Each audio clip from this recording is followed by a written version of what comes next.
say the finance ministry no so the abeto dwo say nana do nya den sa she LBGTQ+ no ase trumuntu no ma ebeye mra aho kire be bagana so no nti wo mo ka cha nana do se baya ne san no wontwe sensen kakra nsa asembe beda bi no Bishop Dr. Stephen Osu Ajiman founder and a leader Apostle Pentecostal Ministry International yawo techima bono is na woroso nanu atum efa tumuntu bilia ho ya ose nana do san na ebeye mra ne ho domi kwabenya mra hye badwani mame Sarah Adwoa Safo akire obeye MP eniema waye ede ama na nsen basa ebi ma ne homere so ewo Western North region na nyame adom eye awin asumdwie abasisi ameka sei ekoba ne sei nkyeremu no so busua ye de nyina bebremo enu achi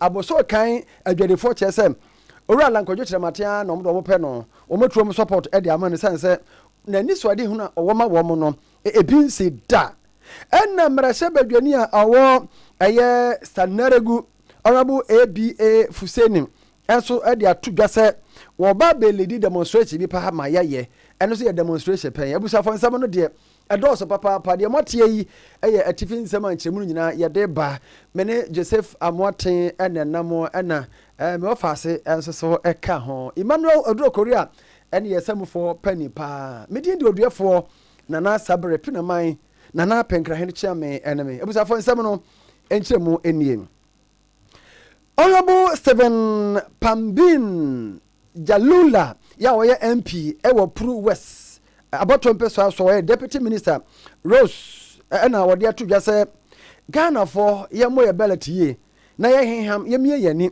sakoba se nana do de ne sakohye emra nase na okosan na nyamba ye mra ene confita ekum okototo amana so ne bi ne bekun yen sanse America man UK man ni jama man no obo trimu po se yenya je mra wetuma wo mfi ye biem wo mfa yenya Ford enye gaba entieba sadia ene asam na ato yen oni yenua Emmanuel kwakwansa ne boss ankomo yi obisamia personally na menim said there will be ramifications from the passage of this bill. Menim said majority of Ghanaians per se yen pass bill, okay, because you can't gay ni lesbian na alien to our culture, all cultures of Ghana. So we Ghanaians wanted us to pass, but then we should also know say baby you support every bano. Those people they accept those cultures, okay. Na uko bi hwa kwasre na de won so say the culture na de mempe. At least there was always bound to be a reaction from them. Menye enhu statement finance for the buyer, but na me de menim say they too Uganda for munya sanctions from US and UK and other advanced countries. So, to this extent that some members of parliament's visas were revoked. Everyone was supposed to reapply again. I knew that was going to happen to Ghana. So it's a consequence of our actions. So I haven't read the statement from the Minister of Finance, but it is what it is. I was saying, we should embrace ourselves for worse things to happen.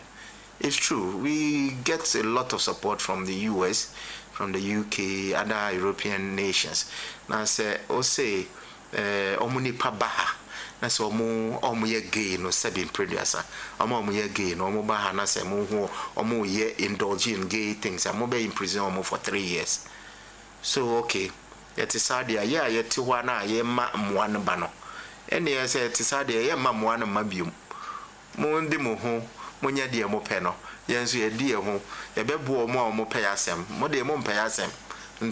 So that is how I view it. But I just hope that it doesn't come to that, because a basana Ghana be bre papa. Because as we stand now, we are in financial crisis. You hear IMF, you hear World Bank, you hear USA, you hear UK, you hear France, Germany, wine. But if all of them gang up and they want to punish us for the passage of this bill, me and you, we are all in trouble. Maybe the best thing is for us to go back together and maybe repeal the law as soon as possible. Otherwise, the ramifications may be too much for all of us to bear. Honorable.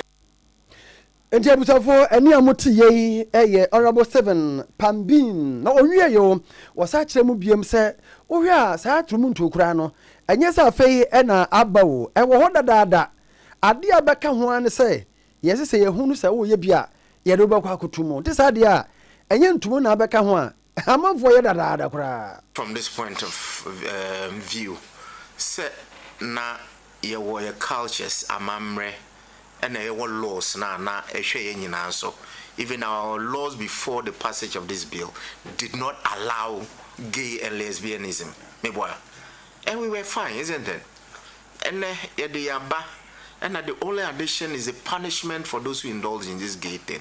Now what they should say, or be a gay, okay, or a gay, yeah, who say or a gay, yeah, co-punishing, yeah, the narco prisons. Look at the nature of our prisons. Is choked, always overpopulated. Na nipa no koho, na se or ko preach gay no ho. What do you think will happen? Obetimi a winning souls ho. Me man kwa na ti cells no. Okay, and sebiu anything could happen. We are told that it even happens there. Nipa no kwa, we don't know. Obetimi a preach gay no ama na tena bi mo ama omo accept it. You get it?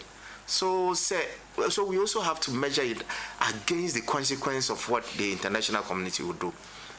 By this, Honorable, very straightforward question. Are you also by this saying, say, my president, and finance and Shabby Me, president, and I don't want to speak for the president. President Ahumbi, given his age and his level of experience and exposure, and I mean, himself, he's going to engage. He's going to engage this international community before he does the needful.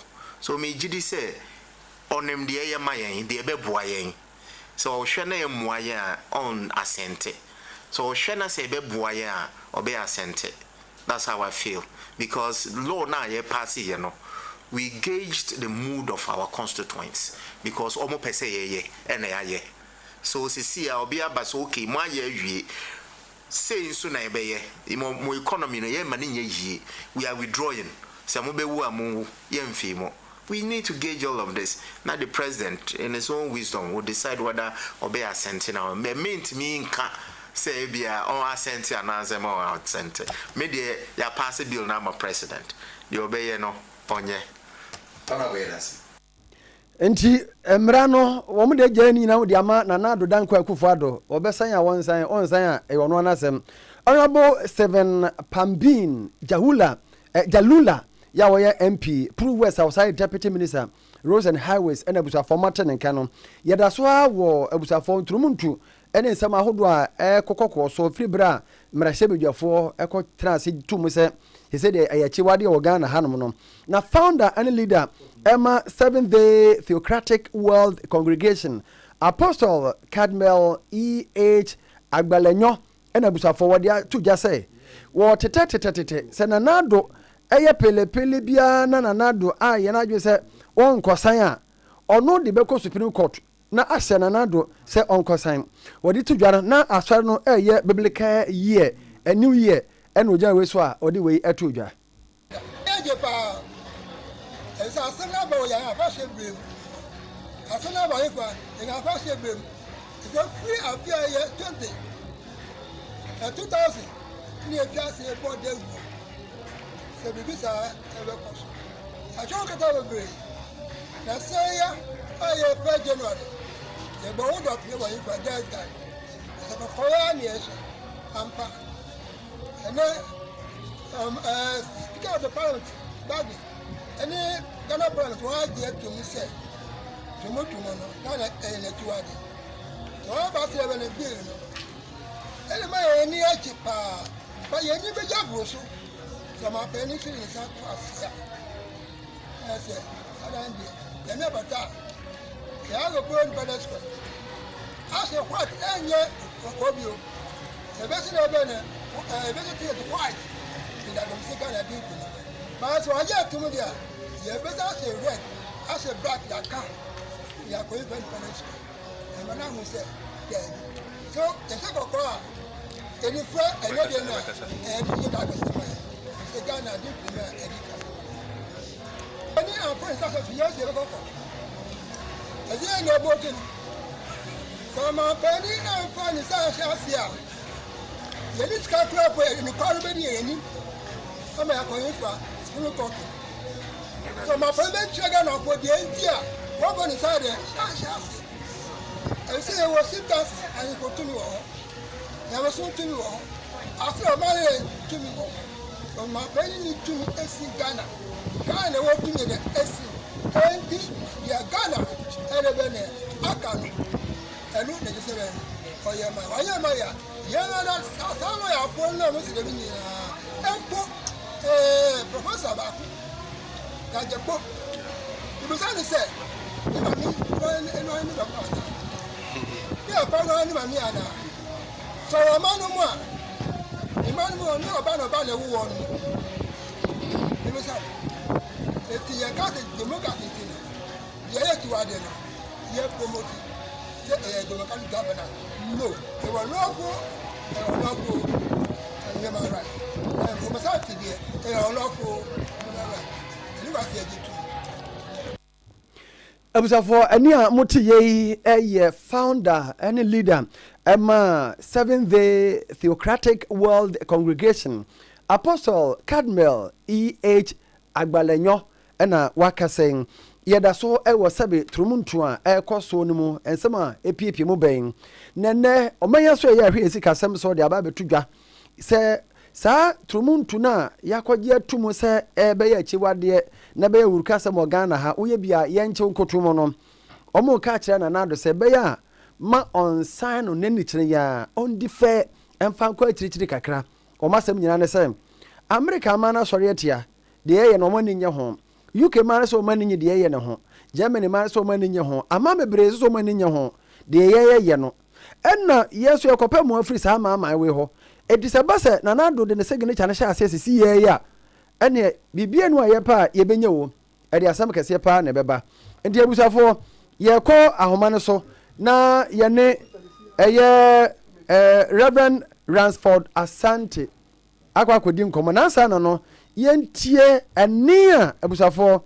ye ne kumasifo bi ebo ye omoka kire ye de se be kan se yan be sana na do be dia tu na wan ko sa bi e bi se na na no yin na papa se bi an ka se me ba be fa no tu ye si a wonye de nti ase e ma me nti sere wade se wade ma na won di na koduro se wonye de onyi ntu e bi se yan be se ge be ba o ma re mu ni ge ko bi ye bi se hwe o mo ma be di su ni na obi e no ye de o je sa di ni tu nti ni kwa se president a o ti ji a o leader de ni kwa sa wuji tu mo don sa ko se san ka te ya if the even ka bible ka de e ka tetia nti ka ka be kan se no mo anya ntu ni nti se ge be ba it is a wire en ku be ma no obi da de se nya logic it is a bible ka wo find that botan so shape so kwan so shape the kwan so that in so sa so na ni pass kwan de be ma kwan so de e da oba ye no so metima kan ye mind ni se yes so wanye ntum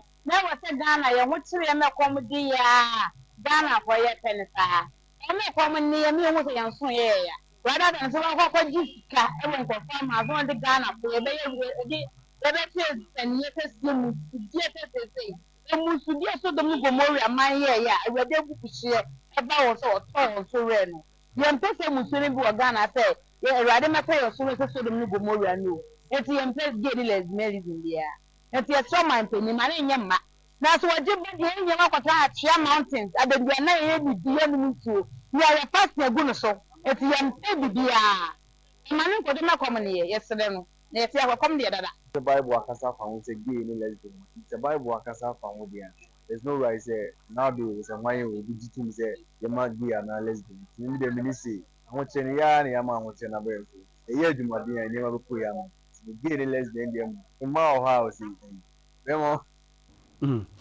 enti abusafo sede Ghana fo bi a ewo kumase ha omachire omadwere ede afa trumuntu nsansama ekoso ne ho ye kwa ahoma no so ne Reverend Ransford Asante akodi nkomo so for penia ono na oda Church of God no Church of Good Shepherd ano e wo North Central so bantema yenko na ene nkodi nkomo nyamni pa Asante wotimi ka memo adwo de ba Promise TV ene Promise Radio so nyina wo kumase adum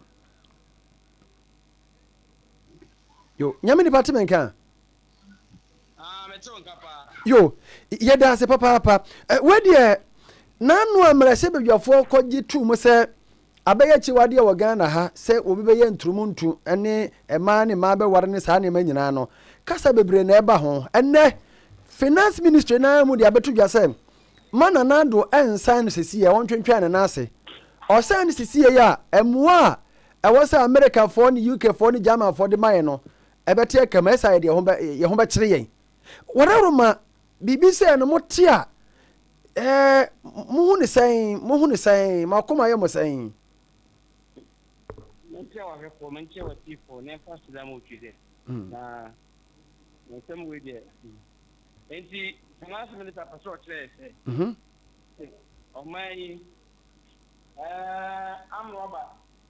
am robbery anasa mega. Aye bonia ye tuha. Ye di bi mu ko asiasi. Na ekoba se ya ke computer tia mo abi. Ye ko dina se no mu sikenti o no mbo ani nka se. Telephone ni kuni bia. Ekomba di en. Mai kuni ya se je mi di no ba haya. Onse Ghana nkasa no. Kapa nya tumdoso o wi. Ye nya tumfo. Asem ye ba ye wo hwe de da o ma ya fa ho. Ene o mampani enfrini e bi etwa no. Ene ono de ntimi si ni pi. Se ge no di tu ana so onye ntum. Ena obi kan so ono de wo mpre so. Edu sa yenye mra. Ni enfasi kwa no. Ohun ni esan firi ho a esan. Di o ma we na nkasa no. Emu ni pe ho ahometi. So na me de ma bi ye mete. Ya klase ya emu de abobo dawuro. Ama amanfo aye ya prefra hempo ya pra sokwo obi a se embremu ya mambremu echi yempe musisem no obi akokwa Sodom Gomorrah eni ade nyina de aba but ene ekoba se yese ya embremu e de esa nam ho ba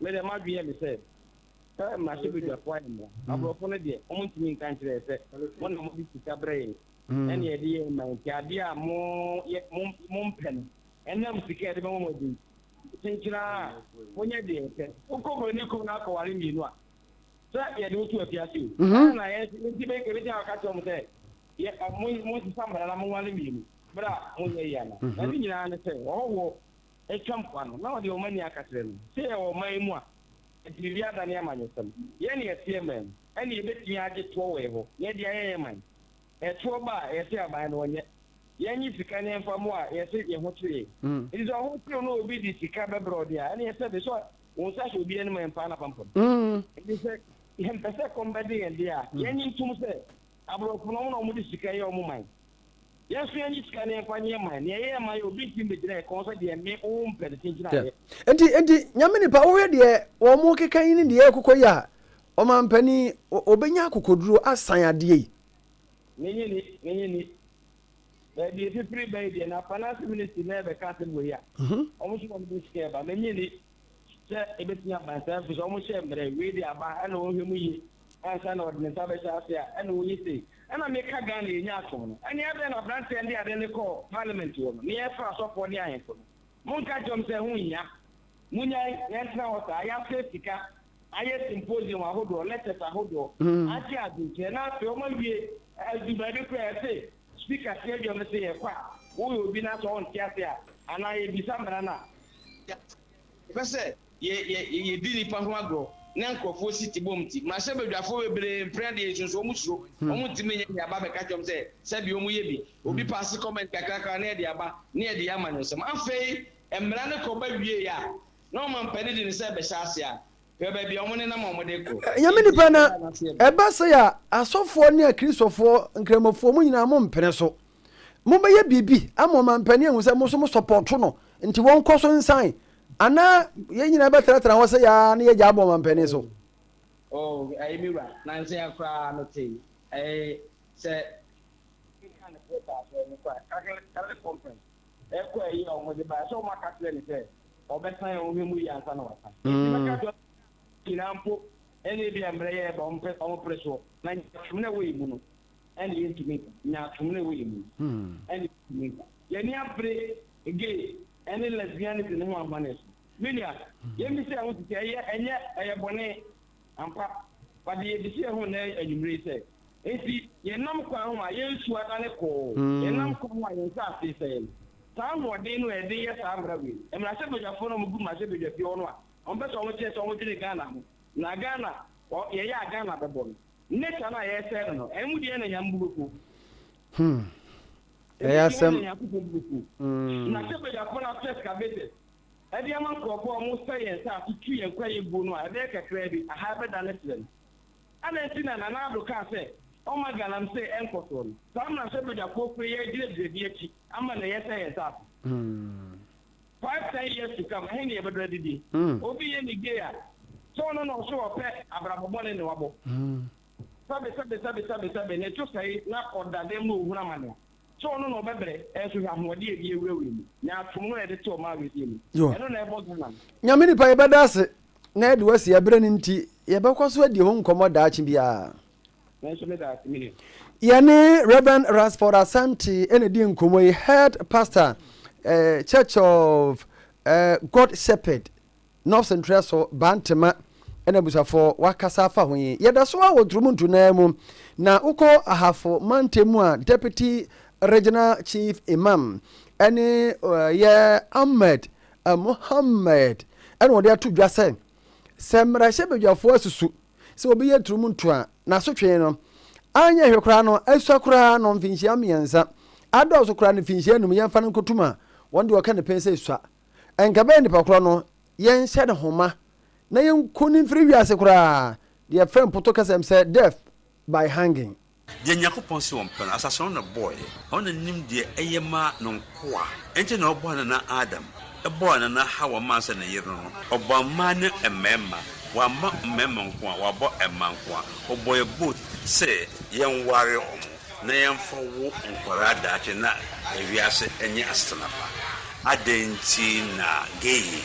I didn't cry, a chakra, His Excellency, meaning say, what in Shebasha say. Ade a big haram because idea I didn't make a see ever bread or mine or more practice Sabiano. Look, they are suffering this world, especially Ghana.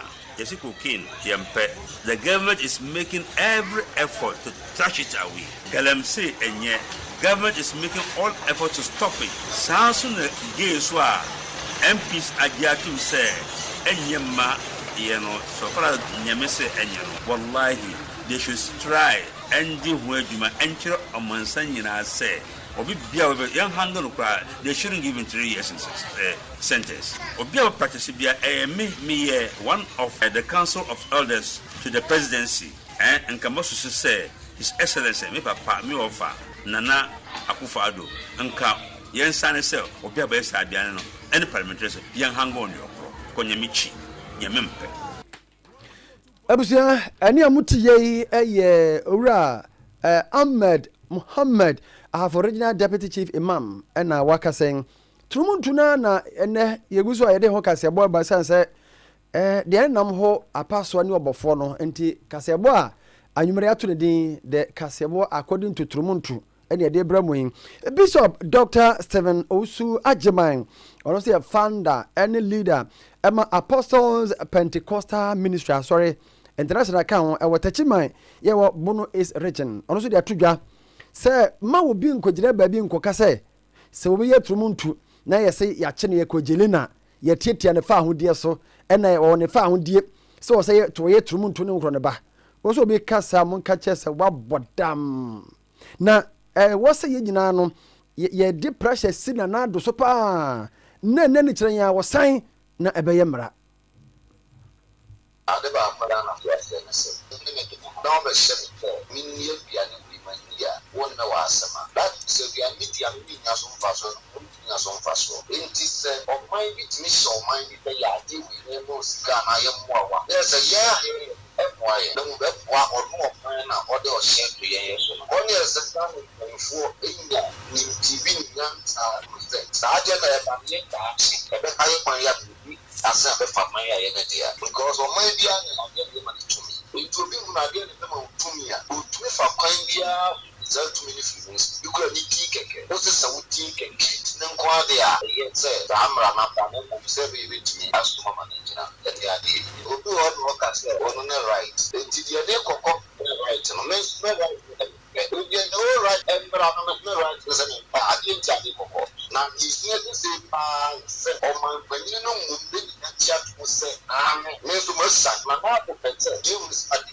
ɔmfoaso a ne bi ne nsan a ɔmfoaso aka bɛyɛ sɛ bosome na ne bra so sɛ ɔfiri akonnwa no so saa bɛkɔsi sɛ ɔbɛ so akonnwa no so biara ɔtumi san a kyerɛ sɛ ɔmfoaso ɔntumi nsan de a ɛne mfoaso sɛ saa de no mmara wo a wobɛda hɔ no mo kyɛ ɛtra bosome mmiɛnsa kɔ na sɛ ɔntumi nsan a menim abakyɛ bɛdeɛ ban no deɛ wɔpɛ wɔ ho bɛyɛ sɛ ɔfoa sɛ saa de no nyɛ adwuma wɔ man na mmom deɛ ɔne mmara no nya adwe abusafo Bishop Dr. Stephen Osua Jemai esa to aso bi meka kire yen akristofo nyina ne nkramofo nyina ne obi biara turumuntu no ono so se eya eche wade no se mom ye ntra se san fian san hye de merifam ye nyina ye nsore se da manfo bi keka che na na de se ma won san won twensensan kakra ne nkro ne ba no ye nso ye mfa pressure pa si na na do so se da na na san yo na na san wan san ya mungamu na na wan san ya ne ode na na na yɛmfa pressure nsi ne so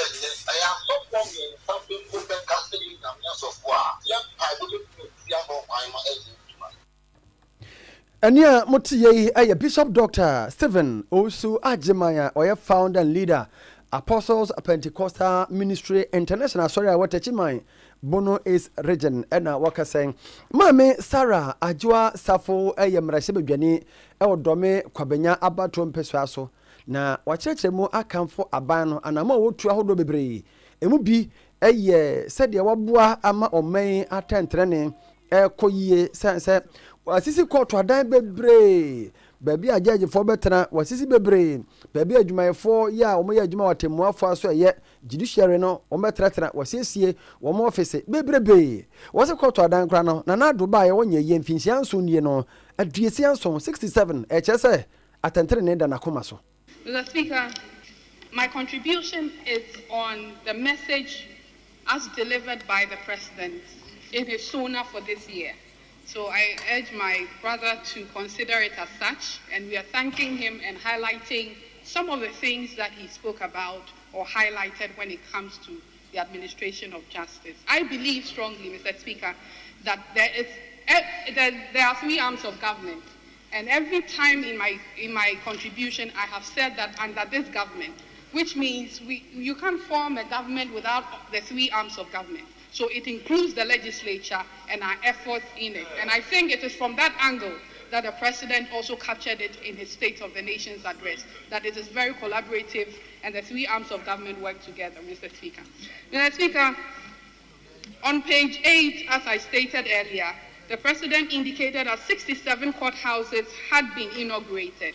He also went on further to state that by the end of May 2024, 33 more of these courts will be inaugurated.